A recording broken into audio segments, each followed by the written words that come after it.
Hi, welcome back to Move365. Today we are going to look at one of Stu McGill's big 3 exercises. It's called the side bridge.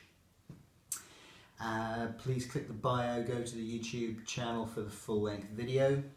You're going to start on your side, hips, knees, all stacked up on top of each other.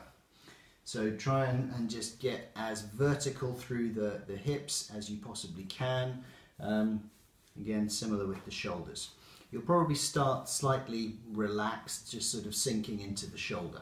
That's the first thing to do, is to take out this little hollow here, this little curve rather here. So you're just going to lift this away from the floor.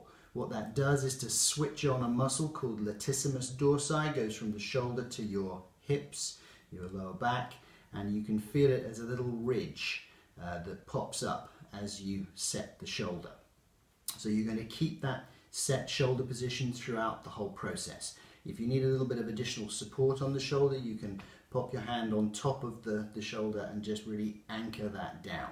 What you don't want is the shoulder drifting up towards the ear, because immediately you'll lose that lat support and you'll begin to create this curve again. So let's get rid of that, nice and strong and set through the shoulder. And then all you have to do is to engage your abdominal muscles, put that little brace in place, just like you would if somebody was going to punch you in the stomach, and you're going to lift your hips up and forward so they come into line between your shoulders and your knees. Keep that strong shoulder position. You'll need it because you're going to put the hips carefully back down into that squat position. It's like you're coming from standing to sitting, keeping that set position through the shoulder the whole time. I like to suggest that people come up into the position here, breathe in, breathe out, just to make sure they're engaging their diaphragm and the ribs, and breathing through the core engagement, and then back down again. Okay, so do as many repetitions as you're comfortable with. It's always very difficult to be specific about how many you should do. Always keep it comfortable. Keep that little hollow shape in your lower back. Things to look out for: make sure you don't end up leaning forwards as you make the movement.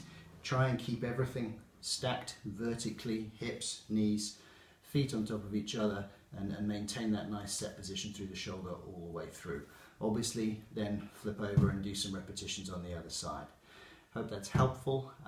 We will be here every day bringing you better health through good movement.